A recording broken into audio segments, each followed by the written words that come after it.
에베소서 5장 8절에서 14절 말씀입니다. 저와 여러분이 교독하시다가 마지막 14절은 합독하도록 하겠습니다. 너희가 전에는 어둠이더니 이제는 주 안에서 빛이라. 빛의 자녀들처럼 행하라.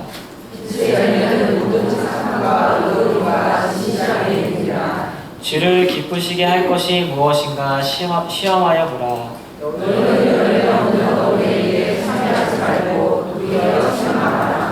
그들이 은밀히 행하는 것들은 말하기도 부끄러운 것들이라.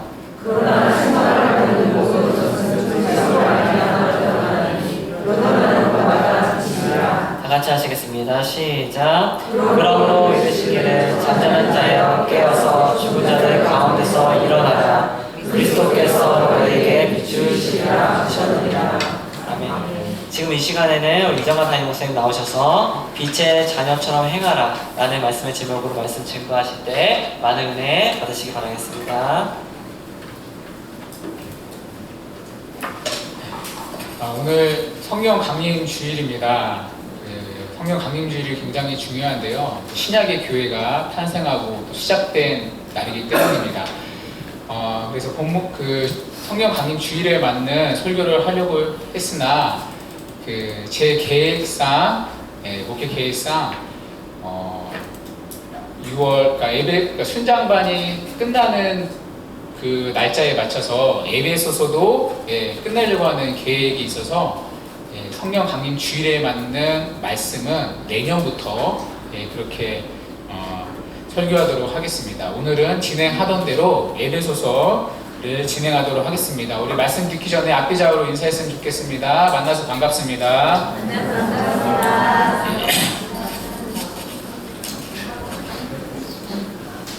오늘은 에베소서 21번째 시간입니다.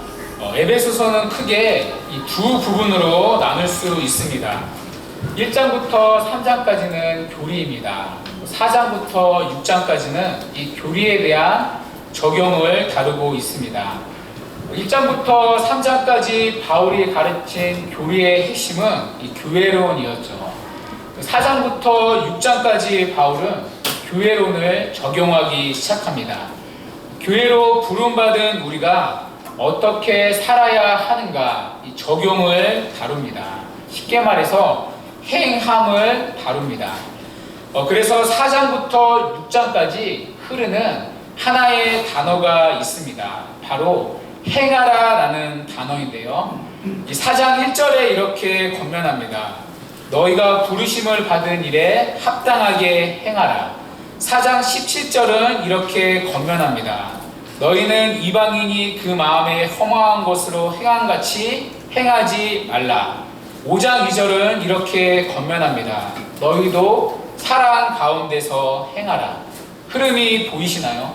그러니까 바울은 행하라는 단어를 중심으로 교회론을 적용하고 있습니다.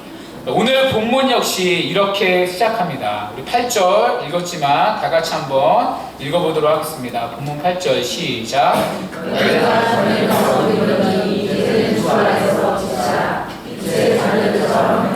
아멘. 여러분 보이시나요? 빛의 자녀들처럼 행하라. 자, 왜냐하면 우리는 더 이상 어둠이 아니기 때문입니다. 여기서 어둠은 이 사단의 권세를 의미합니다. 전에는 우리 모두가 사단의 권세 아래 있었습니다. 그러나 이 땅의 성도는 더 이상 사단의 권세 아래 있지 않습니다. 더 이상 어둠을 지배하는 세력 안에 놓여 있지 않습니다. 그리스도께서 우리를 어둠의 권세, 사단의 통치에서 건져내셨기 때문입니다. 그래서 이제는 하나님의 다스림을 받는 하나님의 자녀가 되었습니다.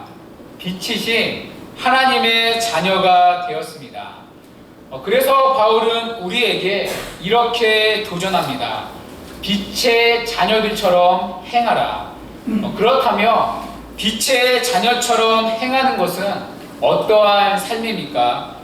바울은 본문에서 우리에게 두 가지로 이것을 적용하고 있습니다. 첫째는 빛의 열매를 맺어야 한다는 것입니다. 오늘 본문 9절은 이렇게 말씀합니다. 이 밑에 9절 다 같이 한번 읽어볼까요? 시작.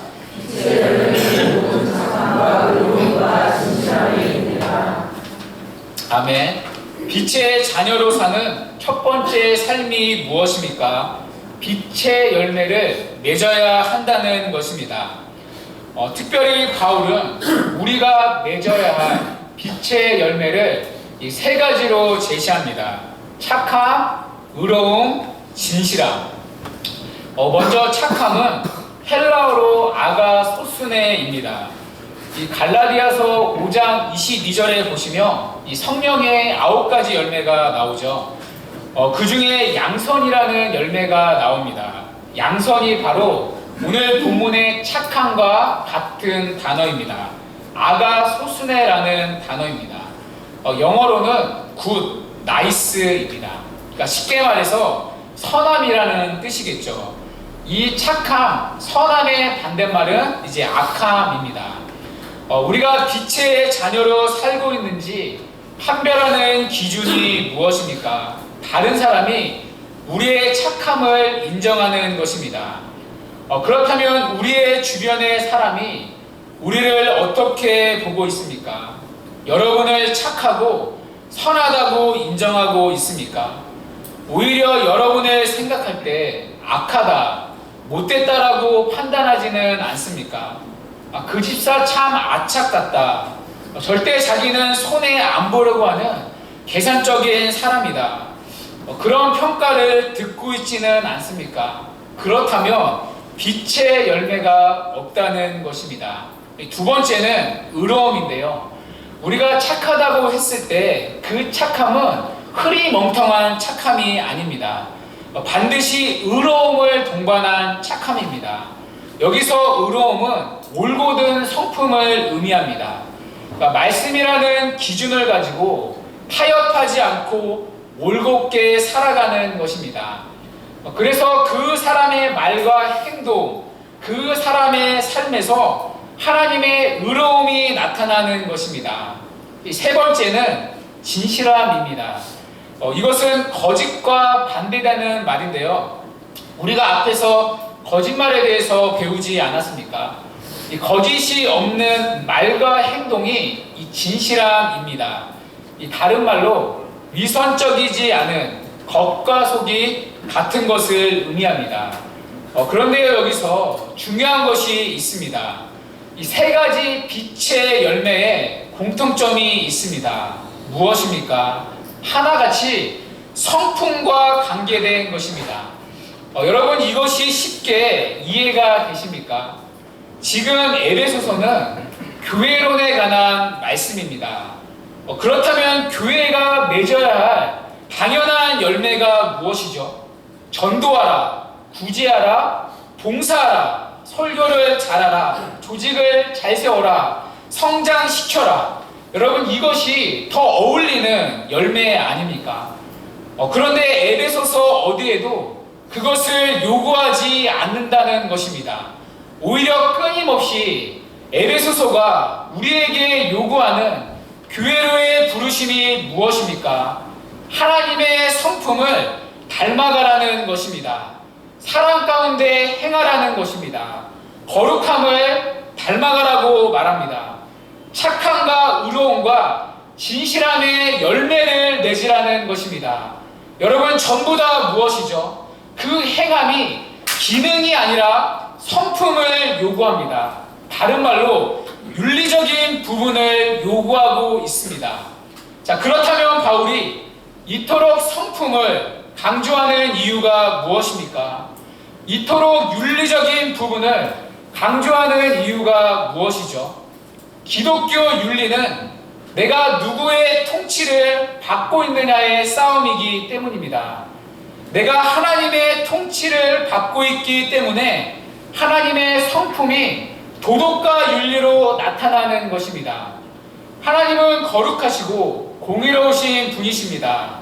우리가 믿는 하나님은 선하시며 의로우시며 진실하신 분이십니다. 그래서 하나님의 생명을 가진 자는 그 하나님의 성품이 나타나는 것입니다. 그것이 바로 착함과 의로움과 진실함의 열매인 것입니다. 바울은 우리가 전에는 어둠이었다고 말씀했습니다. 사단의 권세 아래 놓였다는 것입니다. 사단의 권세 아래 놓여있는 자의 열매는 무엇입니까? 착함이 아니라 악함의 열매입니다. 의로움이 아니라 불의의 열매입니다. 진실이 아니라 거짓의 열매입니다. 사탄은 악하고 불의하고 거짓의 아비이기 때문입니다. 사탄의 통치 아래 있기 때문에 모든 사람은 자연스럽게 이런 열매를 맺을 수밖에 없습니다. 그러나 이 땅의 성도는 더 이상 어둠의 권세가 아니라 빛이신 하나님의 통치 아래 있습니다.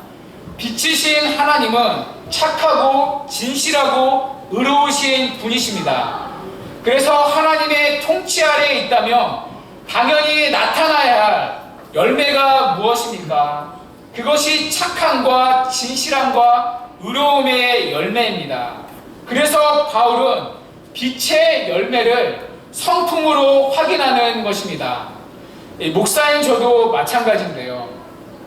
요즘 같은 시대에 설교를 웬만큼 하는 것 솔직히 어렵지 않습니다. 너무나 좋은 설교들을 쉽게 접할 수 있기 때문입니다. 그런 설교들을 잘 요약만 해도 웬만큼은 설교할 수 있습니다. 뿐만 아니라 하나님의 통치와 상관없이 자신의 영광을 위해 얼마든지 열심히 설교 또한 준비할 수 있습니다. 얼마 전에 인터넷에서 한 기사를 접했는데요. 어느 교회 목사님이 설교를 표절했다는 기사였습니다. 한두 번 표절한 것이 아니라 어느 부분을 인용한 것이 아니라 아예 개척 초기부터 꾸준히 표절을 한 것입니다. 이동원 목사님의 설교를 그대로 표절했더라고요.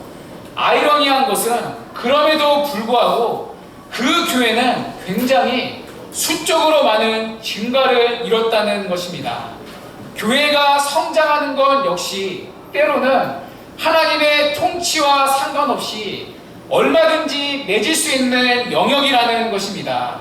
그래서 바울은 우리에게 먼저 기능의 행함을 요구하지 않습니다. 그것은 하나님의 통치가 아니더라도 얼마든지 맺을 수 있는 영역이기 때문입니다. 그러나 여러분, 성품의 문제는 다릅니다. 착하고 진실하고 의로운 것은, 거룩한 것은 절대 하나님의 통치를 받지 않으면 지속적으로 맺을 수 없는 열매입니다. 그래서 바울은 빛의 열매로 성품을 요구하는 것입니다. 하나님의 통치를 받고 있느냐, 정말 빛의 자녀답게 살고 있느냐, 그것을 확인하는 기준이 성품의 문제라는 것입니다. 그래서 성경은 언제나 우리에게 먼저 doing을 요구하지 않습니다. 전도하라, 봉사하라, 행함이 아니라 하나님을 닮아가는 성품을 요구합니다. 기독교 신앙이란 무엇을 하라, doing이 아니라 무엇이 되느냐, being을 요구합니다. 하나님의 자녀로서의 됨됨이 성품을 요구하는 것입니다. 그것이 하나님이 우리에게 요구하시는 신앙의 참된 빛의 열매이기 때문입니다. 그래서 10절에서 바울은 이렇게 권면합니다. 우리 10절 다 같이 한번 읽어보도록 하겠습니다. 시작. 아멘. 여러분, 여기서 주를 기쁘시게 할 것이 무엇입니까? 모든 착함과 의로움과 진실함을 의미합니다. 우리가 주를 기쁘시게 할 수 있는 것은 일을 잘하고 업적을 내고 세상 사람들을 놀라게 하는 것이 아니라는 것입니다. 우리가 모든 착함과 의로움과 진실함으로 살아갈 때 그 빛의 열매를 보고 하나님이 기뻐하신다는 것입니다. 그래서 바울은 그것을 시험하여 보라고 권면합니다. 여기서 시험하여는요, 헬라어로 도키마저입니다. 로마서 12장 2절에 보면 하나님의 선하시고 기뻐하시고 온전하신 뜻이 무엇인지 분별하라고 말씀하는데요. 여기서 분별하라가 본문의 독히 마조입니다. 그러니까 면밀하게 조사하다라는 뜻입니다. 내 삶에 다른 그 무엇이 아니라 착함과 진실함과 의로움의 열매가 있는지 스스로 면밀하게 조사해보라는 것입니다. 왜냐하면 이것이 주님이 가장 기뻐하시는 빛의 열매이기 때문입니다. 그래서 신앙의 본질을 확인하는 것은 얼마나 종교적인 일을 하느냐, 얼마나 주를 위한 일을 하느냐가 아닙니다. 그런 행함에 관한 문제가 아니라 무슨 일에서나 그런 자질과 인격의 성품으로 하느냐의 싸움입니다. 누가 40일 금식 기도를 했느냐가 아니라 누가 정말 하나님 앞에 겸손하느냐입니다. 누가 설교를 잘하느냐가 아니라 누가 착하고 진실하느냐의 싸움입니다. 누가 조직을 잘 이끄느냐가 아니라 누가 온유하고 희생적이느냐의 문제입니다. 누가 목회를 잘하느냐가 아니라 누가 의롭고 올곧느냐의 싸움입니다. 이 성 프란체스코라는 분이 계셨는데요. 역사상 최고로 청빈하게 살았던 분이십니다. 그분은 제자들과 함께 청빈하며 금욕적인 생활을 했습니다. 한 번은 이런 시범을 보인 적이 있었습니다. 제자들과 함께 40일 금식 기도를 하기로 했습니다. 그런데 그냥 하는 것은 너무 쉬우니까, 그러니까 이분들에게 너무 쉬우니까요. 매일 한 대접씩 죽을 쑤어서 가운데에 놓고 빙 둘러 앉아서 금식을 했습니다. 약 20일쯤이 지났습니다. 역시나 한 제자가, 저 같은 놈이 있었죠. 한 제자가 견디다 못해 죽을 손으로 떠먹고 말았습니다. 그러자 나머지 제자들이 하나같이 그 제자를 째려본 것입니다. 눈빛이 도끼 눈이 되었습니다. 정죄를 한 것이죠. 그러자 갑자기 성 프란체스코가 숟가락을 들더니 죽을 점잖게 떠먹기 시작했습니다. 제자들이 놀랐습니다. 아니 스승님, 무슨 일이십니까? 왜 갑자기 죽을 떠먹습니까? 그러자 성 프란체스코가 이렇게 말하는 것입니다. 형제와 싸우면서 40일 금식기도 하는 것보다 금식기도 하지 말고 형제와 화목하라. 여러분, 무슨 의미인지 이해가 되십니까? 내가 기독교적 열심을 갖고 주를 위한 어떤 일을 한다는 것이 아니라 무엇을 하든지 그 곳에서 성령의 좋은 열매, 빛의 열매가 나와야 한다는 것입니다. 신앙이라는 것은 결국 두인이 아니라 빙의 문제, 주님을 닮아가는 문제, 빛의 열매를 맺는 것이기 때문입니다. 여러분, 우리가 교회에서 실수하는 것이 무엇입니까? 이 행함의 문제 때문에 뱀의 문제를 놓친다는 것입니다. 부끄러운 얘기인데요. 제가 아내하고 결혼해서 항상 새벽 기도를 같이 다녔습니다. 제가 좀 율법주의적인 성향이 좀 강했어서, 그런데 아내가 임신한 순간부터 저 혼자 가는 날이 많아졌습니다. 아내는 그때 일을 했었거든요. 저를 먹여 살리느라고 피아노 레슨을 하고 오며 저녁 9시가 넘어서 들어왔습니다. 그때는 몰랐는데 여러분, 임신한 몸에 일까지 하고 오니 얼마나 힘들었겠습니까? 제 아내한테 꼭 말씀해 주십시오. 그런데 이제 그러니까 새벽 기도를 일어나지를 못하더라고요. 그래서 이제 저 혼자 새벽 기도를 다녔습니다. 그런데 새벽 기도를 하고 와서 자고 있는 아내를 보면 화부터 났습니다. 야, 사모가 이렇게 기도를 안 해도 되나? 누구보다 기도해야 할 사모가, 남편을 위해 기도해야 할 사모가 이렇게 퍼져서 잠을 자고 있나? 제가 기도를 했다는 신앙적 열심과 행함이 아내를 정죄하는 것입니다. 성령의 열매, 빛의 열매가 아니라 육체의 열매를 맺고 있었습니다. 미움과 분냄의 열매를 맺은 것입니다. 그래서 여러분, 제가 어떻게 했겠습니까? 저도 같이 새벽 기도를 안 갔습니다. 그랬더니 정죄를 하지 않더라고요. 그 다음부터 아내가 불륜해 보이고 아내를 미워할 일이 전혀 없었습니다. 그것이 정리가 되고 나서 물론 저 혼자 새벽 기도를 다시 나가기 시작했습니다. 우리가 교회에서 사실 놓치는 것이 바로 이 부분입니다. 교회에서 많이 하는 말이 이것이죠. 전도하자, 사랑하자, 우리 잘해보자. 그러면 꼭 이런 분들이 계십니다. 당신은 왜 사랑하지 않느냐? 당신은 왜 전도하지 않느냐? 실제로 맺히는 열매는 투쟁과 시기와 분냄의 열매입니다. 갖다가 목표와 소원은 분명히 성령의 열매인데 실제로 교회 안에 맺고 있는 열매는 육체의 열매를 맺고 있는 것입니다. 잘해야 된다는 행함이 뱀을 묻히는 것입니다. 이것이 우리가 속고 있는 부분입니다. 우리의 신앙이 무엇을 목표로 하는지 모르기 때문입니다. 좀 안타깝지만 어느 교회를 가도 좀 거칠은 분들이 여전도의 회장님이십니다. 우리 교회는 여전도회가 없으니까 이런 말 하는 거예요. 교회의 모든 살림살이를 그분 혼자 다 하기 때문입니다. 남 모르는 뒤치다거리를 다 하시죠. 그래서 점점 마음속에 가져야 할 좋은 성품들을 놓치게 됩니다. 물론 그분들은 정말 주를 위해 열심히 하시는 분들이거든요. 소매를 걷어붙이고 남들이 안 하는 험한 일들을 다 하십니다. 그러다 보니 문제는 마음이 거칠어질 때가 있습니다. 그분이 하는 신앙적인 행함이 그분을 거칠게 만드는 것입니다. 그분의 행함이 오히려 그분의 됨됨이를 맺어야 할 열매를 맺지 못하게 오히려 막고 있는 것입니다. 사실 이것이 우리가 얼마나 교회 안에서 범하는 잘못된 실수입니까? 교육자들도 마찬가지입니다. 어느 순간 교회에서 성장을 강조하기 시작했습니다. 그래서 교육자들을 보면 전부 다 행함을 강조합니다.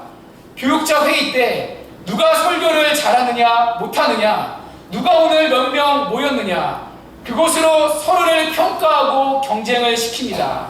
그 안에 막상 맺어야 할 가장 좋은 열매, 착함과 진실함과 의로움이 들어설 자리가 없습니다. 여러분, 그렇게 훈련돼서 나간 그분들이 훗날 담임 목사가 된다면 여러분 얼마나 끔찍합니까? 전부 다 괴물이 되는 것 아닙니까? 문제는 그런 목사로 인해 전부 다 교회가 잘못된 열매를 맺게 된다는 것입니다. 그래서 성경은 우리에게 이렇게 권면합니다. 주를 기쁘시게 할 것이 무엇인가 시험하여 보라. 열매를 맺었느냐가 아니라 무슨 열매를 맺고 있느냐 면밀히 살펴보라는 것입니다. 우리의 신앙에 다른 그 무엇이 아니라 착함과 진실함과 의로움과 사랑과 거룩함의 열매가 있는지 스스로 조사해보라는 것입니다. 왜냐하면 이것이 주님이 가장 기뻐하시는 신앙의 열매이기 때문입니다. 그리고 이것이 성경이 우리의 신앙을 점검하는 가장 중요한 기준이기 때문입니다. 그렇다면 우리는 어떻습니까? 우리에게 이런 빛의 열매, 주님의 성품을 닮아가는 모습이 있습니까? 이 시간 어떤 열매를 맺고 있는지 스스로 하나님 앞에 정직하게 점검하시기를 바랍니다. 그래서 하나님을 기쁘시게 하는 참된 열매를 맺어가는 신앙의 참된 성숙이 있기를 간절히 바랍니다. 둘째, 어둠의 일을 드러내야 한다는 것입니다. 본문 11절에 이렇게 말씀하는데요. 우리 11절 다 같이 한번 읽어보겠습니다. 시작. 너희는 열매 없는 어둠의 일에 참여하지 말고 너희의 청하라. 아멘. 여러분, 빛의 자녀처럼 행하는 이 두 번째 삶의 모습 무엇입니까? 어둠의 일을 책망하는 것입니다. 여기서 어둠의 일은요, 우리가 지난 시간에 살펴본 것들입니다. 음행과 온갖 더러운 것과 이 탐욕이죠. 이 세 가지 죄들을 책망하라는 것입니다. 여기서 책망은 헬라어로 엘렌코인데요, 이 두 가지 뜻이 있습니다. 하나는 이 성경에 있는 책망하라는 뜻이고요. 다른 하나는 폭로하다, 드러내다라는 뜻이 있습니다. 한글 성경에는 책망하다로 번역되어 있는데요. 사실 문맥상 이 드러내다, 폭로하다가 더 자연스럽습니다. 그 URSV 영어 성경만 보더라도 그러니까 엑스포즈, 그러니까 폭로하다, 드러내다로 이렇게 번역하고 있습니다. 그러니까 우리가 빛의 자녀로서 살 때 나타나는 결과가 무엇입니까? 어둠의 일들이 폭로된다는 것입니다. 죄가 죄로 반드시 드러나게 된다는 것입니다. 예를 들어 회사에서 모두가 뇌물을 받습니다. 그런데 하나님을 믿는 빛의 자녀가 뇌물을 받는 자리에서 거절한다면 그들의 양심이 당연히 찔리지 않겠습니까? 우리가 이런 빛의 열매를 맺을 때 그들의 악함과 불의가 자연스럽게 드러난다는 것입니다. 자, 그 결과 어떤 일이 벌어집니까? 자, 13절에 이렇게 말씀하는데요. 그 밑에 13절 다 같이 한번 읽어보겠습니다. 시작.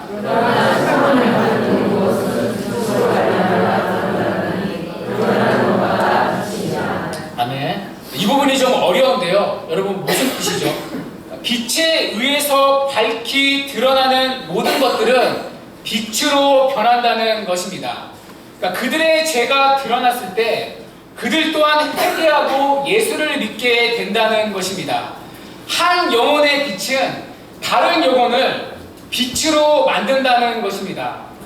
그래서 우리가 빛의 자녀로 살 때 반드시 두 가지 열매가 나타나야 합니다. 먼저 그들의 죄가 폭로됩니다. 양심의 가책을 느끼고 죄라는 것을 깨닫게 됩니다. 그 결과 죄를 범한 자들이 돌아오게 된다는 것입니다. 그들 역시 빛으로 변한다는 것입니다. 이것이 우리가 빛의 열매를 맺어야 하는 또 하나의 중요한 이유입니다. 우리의 삶을 통해서 어둠에 속한 그들을 빛의 자리로 인도하는 것입니다. 여러분, 이런 관점에서 우리가 오해하는 말이 있는데요. 우리가 종종 이렇게 말합니다. 교회는 사람 보고 다니는 곳이 아니라 하나님 보고 다니는 곳이다. 그런데 오늘 본문의 관점에서는 정확히 틀린 말입니다. 오늘 본문은 사람이 아니라 하나님 보고 다니는 거라고 가르치지 않습니다. 놀랍게도 거꾸로 가르치고 있습니다. 빛이신 하나님은 보이지 않지만 빛이신 하나님을 닮은 빛의 자녀인 우리를 보고 교회를 다니라고 말합니다. 이것이 피할 수 없는 성경의 가르침입니다. 그래서 주님은 우리에게 자신을 닮으라는 것입니다. 우리가 주님을 닮아가는 착함과 의로움과 진실함의 열매를 맺을 때 반드시 우리를 통해 어둠이 빛으로 변한다는 것입니다. 그렇다면 여러분, 오늘날 조국교회의 모습이 어떻습니까? 정말 조국교회가 빛의 자녀처럼 살아가고 있습니까? 그래서 어둠의 죄를 폭로하고 그들을 어둠에서 빛으로 인도하고 있습니까? 2017년도에 한국교회 신뢰도에 대한 여론조사가 있었습니다. 아시는 분도 계시겠지만 우리나라 성인들이 가장 신뢰하는 종교 1위가 천주교였습니다. 32.9%가 나왔습니다. 2위가 불교 22.1%였고요. 3위가 개신교 18.9%였습니다. 개신교 신뢰도가 9년 동안 꼴찌였습니다. 9년간 제자리 걸음을 하고 있었습니다. 심지어 비기독교인들은 10.7%만 기독교를 신뢰한다고 말했습니다. 10명 중에 1명만 기독교를 신뢰하는 것입니다. 여러분, 무슨 얘기입니까? 조국교회가 빛의 열매를 전혀 맺지 못하고 있다는 안타까운 반증이라는 것입니다. 그들의 죄를 폭로하기보다 오히려 그들의 지탄을 받고 있습니다. 세상을 변화시키는커녕 오히려 교회가 개혁의 대상으로 손가락질을 받고 있습니다. 여러분, 왜입니까? 빛의 자녀인 우리가 빛의 영향력이 아니라 어둠의 영향력 아래 살아가고 있기 때문입니다. 여러분, 우리가 아무리 기도 제목으로 수없이 가족의 구원을 말하면 뭐합니까? 그들에게 정작 복음적인 영향력을 미치지 못한다며 빛의 열매를 보이지 못한다며 정말 그들이 우리를 통해 빛이신 주님을 볼 수 있겠습니까? 아무리 교회가 동성애를 비판하고 집회를 하고 지적하면 뭐합니까? 우리 안에 먼저 음행의 문제가 해결되지 않는 한 어떻게 그들을 빛으로 인도할 수 있습니까? 교회가 먼저 거룩이라는 열매를 맺을 때 그들에게 영향력을 발휘할 수 있다는 것입니다. 그런데 오늘날 교회를 보십시오. 부끄럽지만 성범죄로 교도소에 들어간 직업군 1위가 저와 같은 목사입니다. 여러분, 오히려 교회가 오늘날 어둠의 영향력 아래 살고 있다는 안타까운 증거 아닙니까? 우리가 아무리 교회에서 복음을 맨날 외치면 무엇합니까? 정말 교회가 복음의 영향력 아래 살아가고 있습니까? 물질 만능주의를 비판할 교회가 오히려 하나님의 능력을 빌어 세속적 성공을 추구하기에 바쁘지 않습니까? 입술로는 복음을 말하지만 정작 삶의 열매는 막상 만몬이라는 우상의 영향력 아래 우리 또한 그렇게 살아가지는 않습니까? 여러분, 아닙니까? 빛을 비춰야 할 교회가 말씀의 영향력이 아니라 어둠의 영향력 아래 살고 있다는 것입니다. 그래서 세상의 어둠을 지적하고 세상을 변화시키기는커녕 세상의 어둠에 오연되어 우리 또한 세상을 닮아가는 것입니다. 여러분, 이것이 등치만 커진 오늘날 조국교회의 가장 큰 위기 아닙니까? 그렇다면 우리는 지금 어떠한 영향력 아래 살고 있습니까? 여러분은 어디에서 영향력을 받고 어떠한 영향력을 흘러보내고 있습니까? 여러분을 즐겁게 하고 여러분이 추구하는 인생의 영향력은 무엇입니까? 여러분의 말과 행동은 누구의 영향력 아래 살아가고 있습니까? 그리고 여러분으로 인해 여러분의 주변에 가정과 일터에 어떠한 일들이 일어나고 있습니까? 오히려 우리는 빛이신 하나님이 아니라 성령의 영향력이 아니라 어둠의 영향력 아래 우리 또한 살아가고 있지는 않습니까? 그래서 그들의 죄를 폭로하고 그들을 빛으로 인도하는 것이 아니라 오히려 우리 교회 또한 우리의 삶 또한 그 어둠의 일에 은밀하게 동참하고 있지는 않습니까? 그래서 바울은 우리에게 14절에서 이렇게 도전합니다. 잠자는 자여 깨어서 죽은 자들 가운데서 일어나라. 영적으로 자고 있는 교회를 흔들어 깨우는 것입니다. 진정한 교회의 부흥은 단순히 교인 숫자가 많아져서 교회가 커지는 것이 아니기 때문입니다. 진정한 부흥은 영향력이기 때문입니다. 세상 속으로 들어가 빛의 자녀인 성도가 어둠의 일을 폭로하고 그들을 빛으로 인도하는 영향력, 이것이 오늘 본문이 말하는 진정한 교회론의 부흥이기 때문입니다. 이것이 교회가 맺어야 할 참된 신앙의 열매, 빛의 열매라는 것입니다. 우리 가운데 영적으로 잠자고 있는 분 계십니까? 여전히 탐욕과 욕심에 사로잡혀 영적으로 잠자고 있는 분들 계십니까? 여전히 어둠의 일을 끊어내지 않고 오늘도 영적인 죽음의 잠에 빠진 분 계십니까? 여전히 말씀을 들어도 그 말씀에 상관없는 영적인 무감각의 잠에 빠진 분 계십니까? 그래서 여전히 어둠의 영향력 아래 살아가고 있지는 않습니까? 주 안에서 사랑하는 여러분, 이 시간 영적인 잠에서 깨어나는 은혜가 있기를 바랍니다. 더 이상 어둠의 영향력이 아니라 빛이신 하나님의 영향력 아래 다시 새롭게 살아가는 은혜가 있기를 바랍니다. 그래서 하나님이 기뻐하시는 빛의 열매를 통해 선한 영향력을 흘러보내는 축복의 통로가 되시기를 주님의 이름으로 간절히 축원합니다. 이 시간 우리 다 같이 일어나셔서 말씀 붙잡고 찬양하시겠습니다.